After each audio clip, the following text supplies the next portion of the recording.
সুধী দর্শক মন্ডলী নমস্কার। হৃদয় শান্তি হরিকে ধারণ করে আমি শ্রীকান্ত বিশ্বাস মতো মাল্টিমিডিয়া ইউটিউব চ্যানেলের পক্ষ থেকে আপনাদের সবাইকে জানাই সাদর সম্ভাষণ। সনাতন সম্প্রদায়ের মধ্যে বর্ণবিদ্বেষ একটি প্রাচীন বিষস্রোত, যা এখনো সমাজে ক্ষীণভাবে হলেও প্রবহমান।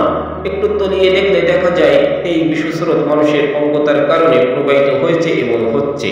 পণ্ডিতদের অনুমান অনুযায়ী খ্রিস্টপূর্ব 2500 অব্দের পূর্বে মধ্য এশিয়া থেকে যে জনগোষ্ঠী ভারতের সিন্ধু নদের অববাহিকায় বসতি স্থাপন করে তারা আর্য নামে পরিচিত।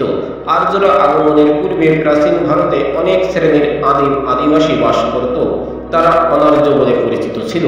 আর্যরা ভারতে প্রবেশ করলে অনার্যদের বাধার সম্মুখীন হন এবং তাদের মধ্যে যুদ্ধ চলে।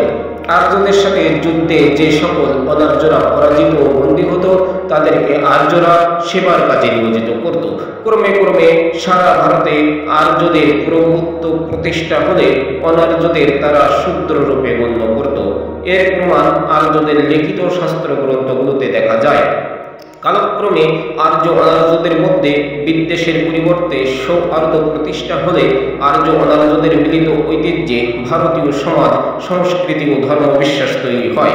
আর এরপরই ভারতে ব্রাহ্মণ, ক্ষত্রিয়, বৈশ্য, শূদ্র এই 4 শ্রেণীর উদ্ভব হয়। পরবর্তীকালে আর্য সভ্যতার চরম উৎকর্ষের দিনে ওই 4 শ্রেণীর উপর তাত্ত্বিক আবরণ দিয়ে শাস্ত্রাদিতে বর্ণবাদ রচিত হয়। যেমনটা অত্রিমুনি তাঁর অত্রি সংহিতায় বলেছেন, জন্মনা জয়তে শূদ্র সংস্কার আদির্য উচ্চতে বেদপাটি পবেদ বিপ্র ব্রহ্ম জানাতে ব্রাহ্মণ।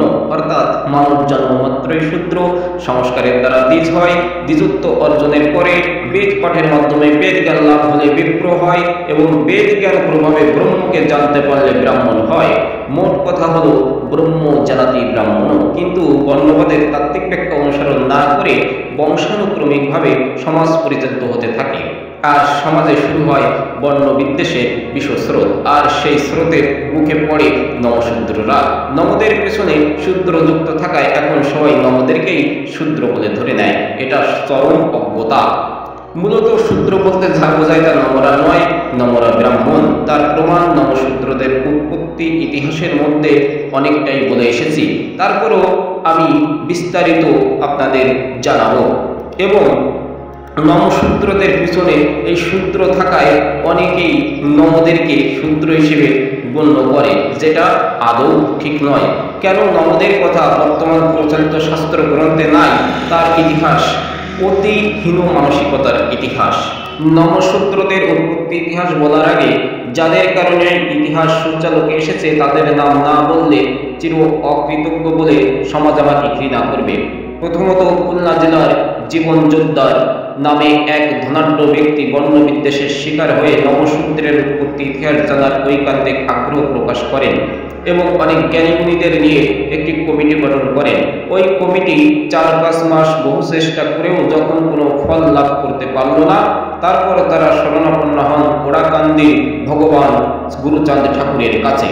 পরে তাঁর নির্দেশ মতো ফরিদপুর অন্তর্গত মল্লিকপুর নিবাসী সংস্কৃতজ্ঞ সুপণ্ডিত শ্যামাচরণ তর্কালঙ্কারের নিকট গিয়ে প্রয়োজনীয় তথ্য পান। তিনি শক্তি সঙ্গম তন্ত্র নামক একটি অতি প্রাচীন গ্রন্থ তাদের দেখান। এই গ্রন্থটি 64 অধ্যায়ে বিভক্ত। তার মধ্যে প্রাণতোষী নামক অধ্যায়ে হর পার্বতী সংবাদের মধ্যে নমজাতির ইতিহাস দেখান এবং তা তিনি বাংলায় অনুবাদ করে দেন। হর পার্বতী সংবাদে নমশূদ্রের ইতিহাসটি কাহিনী আকারে বর্ণিত। কাহিনীটি সংক্ষেপে এরূপ: নমস নামে একজন মুনি ছিলেন। তার স্ত্রী ছিলেন সুলোচনা দেবী। স্ত্রী সুলোচনা দেবী যখন সন্তান সম্ভবা তখন নমস মুনি তপস্যার উদ্দেশ্যে একদিন গৃহ ত্যাগ করেন এবং 14 বছরের মধ্যে আর নিজ গৃহে ফেরেন না। এদিকে সুলোচনা দেবী যথাসময়ে 2টি যমজ ছেলে প্রসব করেন। ছেলেদের নাম রাখা হয় কীর্তিবান ও উরুবান। ছেলেদের 6 মাস হতে না হতেই সুলোচনা দেবী মারা যান। মাতৃহীন ছেলেরা তখন আল্লাহর ও নৈদ্রুপ নামক নমসের 2 যোগ্য সঙ্গীর তত্ত্বাবধানে ধীরে ধীরে বড় হয়ে ওঠে। তার কিছুকাল পরে 14 বছরের তপস্যা শেষ করে নমস মুনি নিজ গৃহে ফিরে আসেন এবং অত্যন্ত সুন্দর 2 ছেলে দেখে খুব খুশি হন। পরে ছেলেদের উপনয়ন সংস্কারের জন্য মুনিদের কাছে যান।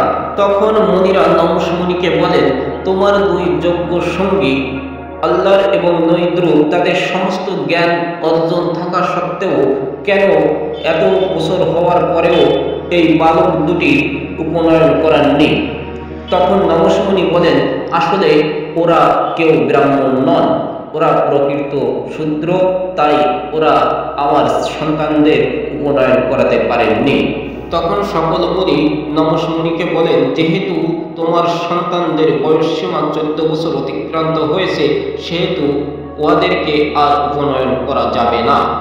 এই কথায় নমস্মুনি খুব ব্যথিত হন এবং সন্তানদের সদ্গতির জন্য তিনি আবার গৃহ ত্যাগ করে পর্বতে চলে যান। কন্দর পর্বতে তিনি চলে যান এবং ঈশ্বরের কাছে ধ্যান জপ করতে থাকেন। এদিকে পিতাকে হারিয়ে উরুবান এবং কীর্তিবান তারা দুজন মথুরা থেকে ঘুরতে ঘুরতে শিলিগুড়ি এসে উপস্থিত হন। তখন শিলিগুড়ির রাজা ছিলেন সীমন্ত। সীমন্ত ছিলেন একজন ক্ষত্রিয় রাজ। সীমন্তের কোনো পুত্র সন্তান ছিল না। সীমন্ত তাই উরুবান এবং কীর্তিবানকে জামাতা হিসেবে গ্রহণ করলেন এবং তার 2 কন্যাকে সম্প্রদান করলেন। উরুবান এবং কীর্তিবানের ঔরসে শিবিকা ও সপত্রিকার গর্ভে যে সমস্ত সন্তান জন্মগ্রহণ করেন তারা পরবর্তীতে নমশূদ্র হিসেবে খ্যাত হয়। যেহেতু উরুবান এবং কীর্তিবান আল্লাহর ও নৈদ্রুপ নামক 2 শূদ্রের কাছে লালিত পালিত হয়েছিলেন, সেহেতু নমস্মুনির নাম অনুসারে নম এবং শূদ্রদের কাছে লালিত পালিত হওয়ার কারণে শূদ্রদের শিক্ষা জীবনে ধারণ করেছিলেন, যে কারণে নমর সঙ্গে শূদ্র যুক্ত হয়। এরপর থেকে এই বংশকে নমশূদ্র হিসেবে সমাজে পরিচিতি লাভ করতে থাকে। নমস্মুনি সন্তান মঙ্গলার্থে পরম ব্রহ্মের আরাধনা করে 3টি বর লাভ করেন। প্রথম বরে, আমার বংশ যেন প্রকৃত ব্রাহ্মণ সম হয়, আমার ছেলেদের বংশ যেন আমার নামে খ্যাত হয়, আমার নাম যেন কালজয়ী হয়। আর এই বর পাওয়ার কথা বলার জন্য নমস্মুনি ধ্যানযোগে ছেলেদের অবস্থান জেনে তাদের কাছে বলতে আসেন এবং সর্বদা ব্রহ্মের উপাসনা করার নির্দেশ দেন। নমস্মুনি তার বড় ছেলে কীর্তিবানের বাড়ি প্রচুর শেফালি ফুল দেখে তাকে শেফালি, আর ছোট ছেলে উরুবানের বাড়ি প্রচুর ধান দেখে তাকে ধানী বলে আখ্যায়িত করে আবার তপস্যায় চলে যান। ছোটবেলায় আমার পাঠশালা শিক্ষক শিখিয়েছিলেন, আমরা শেফালি নম। ইতিহাসে আরো উল্লেখ আছে যে মহামুনি নমসের পিতা ছিলেন কশ্যপ, তাই নমশূদ্রদের গোত্রের নাম কাশ্যপ গোত্র। শৌচ অশৌচ শ্রাদ্ধ বিবাহ পূজা পার্বণ ইত্যাদি সর্বপ্রকার বৈদিক ক্রিয়াকর্ম নমরা বৈদিক রীতি অনুসারে করে। 10 দিন অশৌচান্ত ও ব্রাহ্মণ রীতি। এছাড়া নমশূদ্ররা সামবেদী। নমরা পূজা পার্বণ আগে নিজেরাই করত, এখন এ দায়িত্ব দেওয়া হয়েছে মুখার্জি ও চক্রবর্তীদের উপর এবং এনাদের নিজস্ব নরসুন্দর অর্থাৎ নাবিক শ্রেণী রয়েছে। এই আলোচনার মাধ্যমে প্রমাণিত হয় যে নমশূদ্ররা প্রকৃত ব্রাহ্মণ। তাহলে প্রশ্ন থেকে যায়, নমশূদ্ররা কোন ধরনের ব্রাহ্মণ? তাহলে আমি আরো স্পষ্ট করে দিচ্ছি। ভারতীয় সমাজে মূল জাতির সংখ্যা 4টি। 4 জাতি অন্তর্মিল থেকে ক্রমে ভারতে অসংখ্য জাতির সৃষ্টি হয়। অন্তর্মিলের 2টি পথ, অনুলোম বিবাহ আর প্রতিলোম বিবাহ।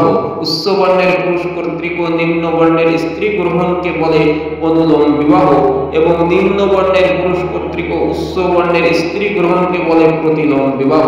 সমাজে 2 প্রকার বিবাহই প্রচলন ছিল, তবে সমাজে অনুলোম বিবাহ ছিল আদৃত এবং প্রতিলোম বিবাহ ছিল ঘৃণিত, কারণ প্রতিলোম সন্তান নিকৃষ্ট হয় বলে শাস্ত্রে কথিত আছে। অনুলোমজ প্রতিলোমজ বিবাহের ফলে সমাজে অনেকগুলো জাতের সৃষ্টি হয়। এখন আমরা সেই জাত সম্পর্কে বিস্তারিত জেনে নিব। প্রথমে জানব অনুলোমজ বিবাহের ফলে যেসব জাতের সৃষ্টি হয়েছে। কোনো ব্রাহ্মণ পুরুষ যদি কোনো ক্ষত্রিয়া কন্যাকে বিবাহ করে তাহলে তাহাকে মূর্ধাবশিক্ত ব্রাহ্মণ বলে। আবার ব্রাহ্মণ পুরুষ যদি বৈশ্যা কন্যাকে বিবাহ করে তাহলে তাকে অঙ্গষ্ট ব্রাহ্মণ বলে। আবার ব্রাহ্মণ পুরুষ যদি শূদ্রা কন্যাকে বিবাহ করে তাহলে তাকে পারশব ব্রাহ্মণ বলে। কোনো ক্ষত্রিয় যদি বৈশ্যা কন্যাকে বিবাহ করে তাহলে তাকে মাহিষ্য বলে। আবার যদি কোনো ক্ষত্রিয় শূদ্রাকে বিবাহ করে তাহলে তাকে উগ্র বলে। আবার বৈশ্য যদি শূদ্রকে বিবাহ করে তাহলে তাকে করণ অর্থাৎ কায়স্থ বলে। এই গেল অনুলোমজ জাত। এবার প্রতিলোমজ জাত সম্পর্কে জেনে নিব। কোনো শূদ্র পুরুষ যদি কোনো ব্রাহ্মণী অর্থাৎ ব্রাহ্মণের কন্যাকে বিবাহ করে তাহলে তাহাকে চণ্ডাল বলে। কোনো শূদ্র পুরুষ যদি ক্ষত্রিয়া কোনো কন্যাকে বিবাহ করে তাহলে তাহাকে ক্ষত্র বলে। কোনো শূদ্র পুরুষ যদি বৈশ্যা কন্যাকে বিবাহ করে তাহলে তাকে অয়বব বলে। আবার কোনো বৈশ্য পুরুষ যদি কোনো ব্রাহ্মণীকে বিবাহ করে তাহলে তাহাকে বৈদেহ বলে। আবার কোনো বৈশ্য পুরুষ যদি ক্ষত্রিয়াকে বিবাহ করে তাহলে তাকে মাদ বলে। আবার কোনো ক্ষত্রিয় পুরুষ যদি ব্রাহ্মণীকে বিবাহ করে তাহলে তাহাকে কাউরা, কায়সূত্র, সুদ বলে। তাহলে এই ব্যাপারে আর সন্দেহ নাই যে আমরা নমশূদ্ররা ব্রাহ্মণ কিনা। আমরা নমশূদ্ররা ব্রাহ্মণ এবং আমরা হচ্ছি মুর্দাবশিক্ত ব্রাহ্মণ, অর্থাৎ আমাদের পিতা ব্রাহ্মণ, মাতা ক্ষত্রিয়া। এই কারণে আমরা মুর্দাবশিক্ত ব্রাহ্মণ।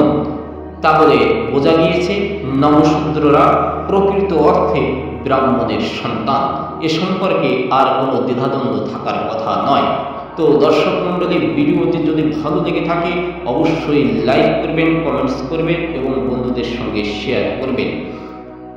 এই পর্যন্ত সবার সুস্বাস্থ্য সুমঙ্গল কামনা করে আমি আজকের মতো বিদায় নিচ্ছি।